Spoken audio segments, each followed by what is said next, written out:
ನಿನ್ನೆ ಸದನದಲ್ಲಿ ಭಾರತದ ಸಂವಿಧಾನ ಶಿಲ್ಪಿ ಡಾಕ್ಟರ್ ಬಾಬಾ ಸಾಹೇಬ್ ಅಂಬೇಡ್ಕರ್ ಅವರ ಒಂದು ಅವರಿಗೆ ಅವಹೇಳನಕಾರಿ ಮಾತನಾಡಿದ್ದಾರೆ ಅಂತ ಹೇಳಿ ನಾವೆಲ್ಲರೂ ಧರಣಿಯನ್ನು ಮಾಡುವಂಥ ಸಂದರ್ಭದಲ್ಲಿ, ಯಾಕಂತಂದರೆ ಅಂಬೇಡ್ಕರ್ಜಿ ಅವರಿಂದನೇ ಇವತ್ತು ಮಹಿಳೆಯರು ನಾವು MLA ಆಗಲಿಕ್ಕೆ, ಮಂತ್ರಿ ಆಗಲಿಕ್ಕೆ ಸಾಧ್ಯ ಆಯಿತು. ನಮಗೆಲ್ಲ ಸಂವಿಧಾನದಲ್ಲಿ ಸಮಾನವಾದಂಥ ಹಕ್ಕನ್ನು ಕೊಟ್ಟಂಥವರೇ ಬಾಬಾ ಸಾಹೇಬ್ ಅಂಬೇಡ್ಕರ್ ಅವರು. ಅವರ ಒಂದು ಧರಣಿಯ ಸಂದರ್ಭದಲ್ಲಿ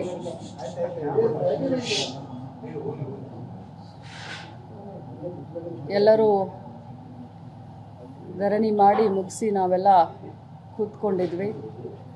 ಸಭೆ ಕೂಡ 10 ನಿಮಿಷ ಮಾನ್ಯ ಸಭಾಪತಿಗಳು ಅಡ್ಜನ್ ಅಂತ ಹೇಳಿ ಅವರು ಒಳಗೆ ತಮ್ಮ ಸಭಾಪತಿ ಕಚೇರಿಗೆ ಹೋದ ತಕ್ಷಣ ನಾನು ನನ್ನ ಸೀಟಿನ ಮೇಲೆ ಸುಮ್ಮನೆ ಕೂತ್ಕೊಂಡಿದ್ದೆ.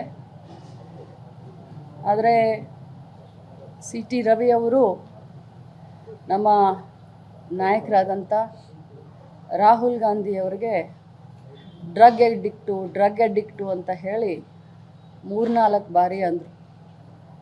ನಾನು ಮತ್ತೇನು ಸುಮ್ಮನೆ ಕೂತ್ಕೊಂಡೆ ತಾಳ್ಮೆಯಿಂದ. ಮತ್ತೆ ನನ್ನನ್ನು ನೋಡಿಕೊಂಡು ಡ್ರಗ್ ಅಡಿಕ್ಟ್ ರಾಹುಲ್ ಗಾಂಧಿ ಅಂತಂದರು. ಡ್ರಗ್ ಅಡಿಕ್ಟ್ ರಾಹುಲ್ ಗಾಂಧಿ ಯಾಕೆ ಅಂತೀರಾ? ಹಾಗಾದರೆ ತಾವು ಕೂಡ ಆಕ್ಸಿಡೆಂಟ್ ಮಾಡಿದಿರಲ್ಲ, ಹಾಗಾದರೆ ತಾವು ಕೂಡ ಕೊಲೆಗಾರರಾಗ್ತಿರಲ್ಲ ಅಂತ ಅಂದೆ. ನಾನು ಹಾಗೆ ಅಂದ ತಕ್ಷಣವೇ ತಿರುಗಿ ತಾವೆಲ್ಲರೂ ಕೇಳಿದ್ದೀರಾ, ನನಗೆ ಆ ಪದವನ್ನು ಬಳಸಲಿಕ್ಕೆ ತುಂಬ ಅಸಹ್ಯ ಆಗುತ್ತೆ. ನಾಗರಿಕ ಸಮಾಜದಲ್ಲಿ, ರಾಜಕಾರಣದಲ್ಲಿ ಭಾಳಷ್ಟು ಧೈರ್ಯ ಮಾಡಿ, ಭಾಳಷ್ಟು ಕಷ್ಟದಿಂದ ಒಬ್ಬ ಸಾಮಾನ್ಯ ಕಾರ್ಯಕರ್ತೆಯಾಗಿ ಇಲ್ಲಿವರೆಗೆ ಒಬ್ಬ ರಾಜ್ಯದ ಎಲ್ಲ ಮಹಿಳೆಯರನ್ನ ಪ್ರತಿನಿಧಿಸ್ತಾ ಇದ್ದೀನಿ.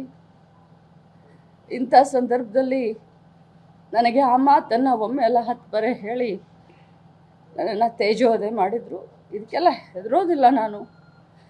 ಆದರೆ ನಾನು ಕೂಡ ಒಬ್ಬ ತಾಯಿ, ಒಬ್ಬ ಅಕ್ಕ, ಒಬ್ಬ ಅತ್ತೆ. ಇವತ್ತು ನನ್ನನ್ನು ನೋಡಿ ಸಾವಿರಾರು ಮಹಿಳೆಯರು ರಾಜಕಾರಣಕ್ಕೆ ಬರಬೇಕು ಅಂತಿರ್ತಾರೆ. ಇರುವಂಥ ನಮ್ಮವ್ರಿಗೇ ಅದು ಸದನದಲ್ಲಿ ಈ ರೀತಿ ಮಾತಾಡಿದ್ರೆ ಭಾಳ ಹರ್ಟ್ ಆಗುತ್ತೆ. ಇಷ್ಟೇ ಹೇಳಲಿಕ್ಕೆ ನಾನು ಬಯಸ್ತೇನೆ. ಆ ಮೊಮೆಂಟಲ್ಲಿ ನೀವು ಎಕ್ಸ್ಪೆಕ್ಟ್ ಮಾಡಿದ್ರೆ ಈ ಥರ ತೇಜೋವಧಿಯ ಮಾತು? ನೋಡಿ, ನಾವು ರಾಜಕಾರಣದಲ್ಲಿ ರೋಷಾವೇಶವಾಗಿ ನಾವು ಭಾಷಣವನ್ನು ಮಾಡಬಹುದು. ಆದರೆ ಇಲ್ಲಿಯವರೆಗೆ ನಾನು ಹುಟ್ಟಿದಾಗಿಂದ ಒಂದು ಇರುವೆಗೆ ಕೂಡ ಕಾಟ ಕೊಟ್ಟಂತವಳಲ್ಲ. ನಾನು ನನ್ನ ಪಾಡಿಗೆ ರಾಜಕಾರಣ ಮಾಡಿಕೊಂಡು ಕೈಲಾದಷ್ಟು ಜನರ ಸೇವೆಯನ್ನು ಮಾಡ್ಕೊಂಡಿದ್ದಂತ. ಕೆಟ್ಟದ್ದನ್ನು ನೋಡಿದ್ರೆ, ಕೆಟ್ಟವ್ರನ್ನ ಕಂಡ್ರೆ ದೂರ ಹೋಗುವಂಥ ಸ್ವಾಭಾವಿಕ ರಾಜಕಾರಣದಲ್ಲಿ ಇದ್ದೀವಿ ಅಂತಂದರೆ ನಾವು ಸ್ವಲ್ಪ ಧೈರ್ಯದಿಂದ ಇರಬೇಕಾಗತ್ತೆ. ಆದರೆ ವಿಧಾನ ಪರಿಷತ್ತು ಅಂತಂದರೆ ಹಿರಿಯರ ಚಾವಡಿ, ಬುದ್ಧಿವಂತರ ವೇದಿಕೆ. ಆ ವೇದಿಕೆಯಲ್ಲಿ ಅವ್ರು ಮಾತನಾಡಬೇಕಾದ್ರೆ ಎಲ್ಲರೂ ಧೃತರಾಷ್ಟ್ರ ಆದರು. ನನಗೆ ಅದು ಭಾಳ ಕೆಟ್ಟ ಅನಿಸ್ತು. ಕೇಳಿದವರು ಬಂದು ನನಗೆ ಪಕ್ಕಕ್ಕೆ ಬಂದು ಹೇಳ್ತಾರೆ, ಸಾರಿ ಅಂತ ಹೇಳ್ತಾರೆ. ಆದರೆ ಯಾರೂ ಕೂಡ ಅದನ್ನು ಖಂಡಿಸ್ಲಿಲ್ಲ. ನಮ್ಮ ಪಕ್ಷದವ್ರು ನನ್ನ ಬೆನ್ನಿಗೆ ನಿಂತ್ಕೊಂಡು, ಇವತ್ತು ರಾಹುಲ್ ಗಾಂಧಿ ಇದ್ದರೆ ನಮ್ಮ ಕಾಂಗ್ರೆಸ್ ಪಕ್ಷ ಇದ್ದರೆ ಲಕ್ಷ್ಮೀ ಹೆಬ್ಬಾಳ್ಕರ್ ಅಂತ ಹೇಳಿ ರಾಹುಲ್ ಗಾಂಧಿ ತೇಜೋವಧೆ ಮಾಡ್ತಾ ಇದ್ದೀರಾ. ಇರ್ರಿಲಿವೆಂಟು. ಅಂಬೇಡ್ಕರ್ ಅವ್ರಿಗೆ ಅಪಮಾನ ಮಾಡಿದಿರಂತ ನಾವೆಲ್ಲ ಹೇಳುವಂಥ ಸಂದರ್ಭದಲ್ಲಿ ರಾಹುಲ್ ಗಾಂಧಿ ಅವ್ರನ್ನ ಯಾಕೆ ಮಧ್ಯದಲ್ಲಿ ಎಳ್ಕೊಂಡು ಬರ್ತೀರಾ ಅಂತ ನಾನು ಮಾತಾಡಿದ್ದಕ್ಕೆ ಈ ರೀತಿ ಮಾತಾಡೋದು. ಬಿಜೆಪಿಯ ಹೈಕಮಾಂಡ್ ನಾಯಕರಿರ್ಬೋದು, ಅವ್ರನ್ನ ಸಮರ್ಥಿಸುವಂತ ಈಗೂ ಕೂಡ ಸಮರ್ಥನೆಗೆ ಮುಂದಾಗಿದ್ದಾರೆ. ಕೆಲವರೆಲ್ಲ ನನ್ನನ್ನು ಲಕ್ಷ್ಮೀ ಕೊಟ್ಟಿರ್ತಕ್ಕಂಥ ದೂರನ್ನ ತೆಗೆದುಕೊಂಡಿದ್ದಾರೆ, CT ರವಿ ಕೊಟ್ಟಿರ್ತಕ್ಕಂಥ ಕಂಪ್ಲೇಂಟ್ ಅನ್ನು ತಗೊಂಡಿಲ್ಲ ಅಂತಿದ್ದಾರೆ. ಅವ್ರಿಗೆ ಏನು ಹೇಳ್ತೀರಿ ಈ ವಿಚಾರವಾಗಿ? ನೋಡಿ, ನಾನಂತರೂ ನೇರವಾಗಿ ತಮ್ಮ ಎದುರುಗಡೆ ಹೇಳಿದ್ದೀನಿ. ನಿನ್ನೆ ಸಭಾಪತಿಗಳಿಗೂ ನಾನು ಬರೆದು ಕೊಟ್ಟಿದ್ದೀನಿ. ಅವರು ರಾಹುಲ್ ಗಾಂಧೀಜಿ ಅವ್ರಿಗೆ ಡ್ರಗ್ ಎಡಿಕ್ಟು ಅಂದರು.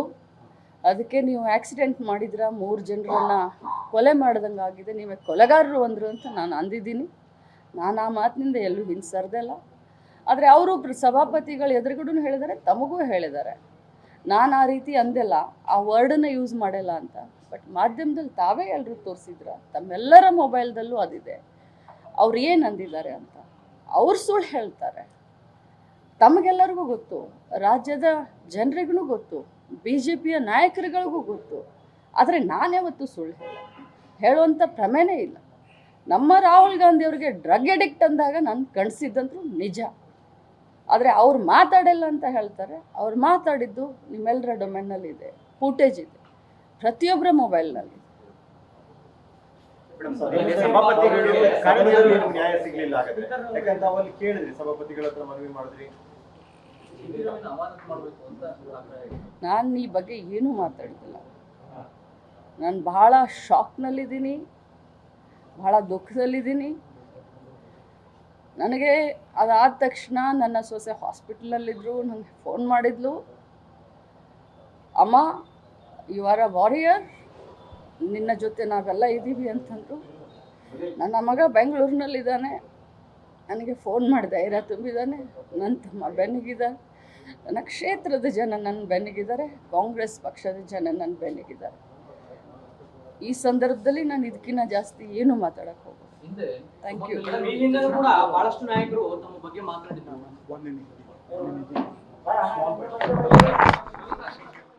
ನಿನ್ನೆಯ ಘಟನೆ ಏನಾಯಿತು ಅನ್ನೋದಕ್ಕೆ ನಿನ್ನೆ ಅವರು ರಿಯಾಕ್ಷನ್ ಕೊಟ್ಟಿರಲಿಲ್ಲ, ಸಚಿವೆ ಲಕ್ಷ್ಮೀ ಹೆಬ್ಬಾಳ್ಕರ್ ಅವರು.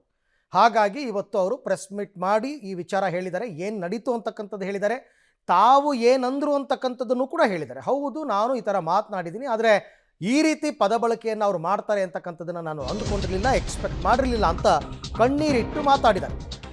ಸಚಿವೆ ಲಕ್ಷ್ಮೀ ಹೆಬ್ಬಾಳ್ಕರ್ ಕಣ್ಣೀರಿಟ್ಟಿದ್ದಾರೆ ಇವತ್ತು ಸುದ್ದಿಗೋಷ್ಠಿಯಲ್ಲಿ. 1 ಬಾರಿ ಅಲ್ಲ 10 ಬಾರಿ ಅನುಚಿತ ಪದವನ್ನು ಬಳಸಿದ್ದಾರೆ ಸಚಿವೆ ಲಕ್ಷ್ಮೀ ಹೆಬ್ಬಾಳ್ಕರ್ ಅವ್ರು ಹೇಳ್ಕೊಂಡಿರ್ತಕ್ಕಂಥದ್ದು. 1 ಅಲ್ಲ 10 ಸರ್ತಿ ಹೇಳಿದ್ರು. ಅದು ನೀವುಗಳು ಕೂಡ ಕೇಳಿದ್ದೀರಾ ಅಂತ ಮಾಧ್ಯಮದವ್ರಿಗೆ ಅವರು ಹೇಳಿದ್ದಾರೆ. ಹೆಚ್ಚದ್ರ ಬಗ್ಗೆ ಮಾತಾಡಲಿಲ್ಲ. ಅವ್ರು ಏನು ಹೇಳಬೇಕು ಅಂದ್ಕೊಂಡಿದ್ರು ಅದನ್ನು ಕಮ್ಯುನಿಕೇಟ್ ಮಾಡಿ ಅಲ್ಲಿಂದ ಹೊರಟಿದ್ದಾರೆ. ನನ್ನ ಪಕ್ಷದ ನಾಯಕ ರಾಹುಲ್ ಗಾಂಧಿಯನ್ನು ಡ್ರಗ್ ಅಡಿಕ್ಟ್ ಅಂದಾಗ ನಾನು ಕೆರಳಿದ್ದು ನಿಜ. ನಾನು ಒಬ್ಬ ತಾಯಿ, ನಾನು ಒಬ್ಬ ಅಕ್ಕ. CT ರವಿ ಹೇಳಿದ ಪದ ಹೇಳೋದಕ್ಕೂ ಕೂಡ ನನಗೆ ಅಸಹ್ಯ ಆಗುತ್ತೆ ಅನ್ನೋದು ಅವರ ಮಾತು.